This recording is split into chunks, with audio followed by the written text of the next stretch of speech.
Hey guys, back with another video. Today we're discussing Frenkie de Jong yet again. And today we're discussing why this transfer does not make sense. Now if you've been on the United side of things, you've been listening to what the United fans, YouTube channels and all of those people in the know is telling us. And they continuously tell us that this is only about deferred wages. Now if this transfer was only about the deferred wages, why doesn't Barcelona pay Frenkie de Jong the 17 million? Remember, Barcelona will have to pay Frenkie de Jong the 17 million, whether he leaves or not. So the question is, what is holding up this transfer? What is the problem? We know there's a club that wants to buy Frenkie de Jong, and we know that there's a club that's selling Frenkie de Jong. So why is it that the clubs have agreed, and yet the deal is not over the line?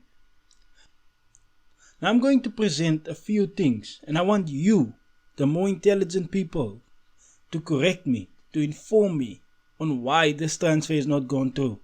So on the United side, whether you think it's them trying to save face or not, they are telling us that the only reason this transfer is not going through is because deferred wages. And yeah, I'm sitting asking myself, Barcelona needs to sell Frenkie de Jong. So they have no incentive to keep him there. So why not pay him the 17 million?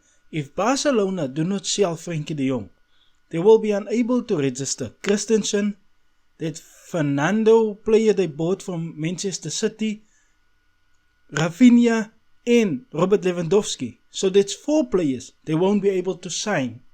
And yet they are getting in 80 million. And they're not willing to part with 17 million to pay a player so that he can leave, so that they can rebuild their club. So ask yourself, does that make sense? Does it make sense for Barcelona to sit there and say, we refuse to pay 17 million to a player who wants to leave, who wants to join Manchester United? We refuse to pay him the 17 million. Does that make sense? Why won't they pay the 17 million? Get him out of the club so you can register the 4 players you've just signed. Does that not sound like sound business? Does that not sound like something that Barcelona would do if they had the ability to? If they had the ability to get rid of Frenkie de Jong, restructure the wage structure and fix the club, because the club is broken. How is it that they are not willing to let go of Frenkie de Jong? How is it that they refuse to take off the 80 million that they will receive in transfer fees to pay Frenkie de Jong the 17 million if it was only about deferred wages? We are meant to believe that this whole transfer is being held up by Frenkie de Jong because he wants his 17 million. And who of us will walk away from a club when we did not receive our dues?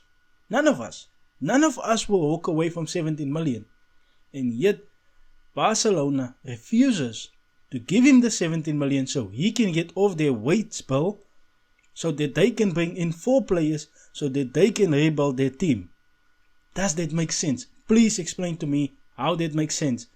Because if I listen to the United fans, that's the only reason that this whole transfer is being held up. And no one is reporting on it. No one is reporting on the fact that this transfer does not make sense. How is it possible that here we have 2 clubs agreeing terms? The easiest thing in the transfer window to do is to agree personal terms, and yet we are stuck in the middle of nowhere. Please explain to me that. Please try to make sense of it. Please comment down below and please inform me. I'm unintelligent. I need you guys to tell me why I am wrong. Why am I analyzing the situation so completely wrong? How can someone like me not see that this is only about deferred wages? Please explain that to me, please.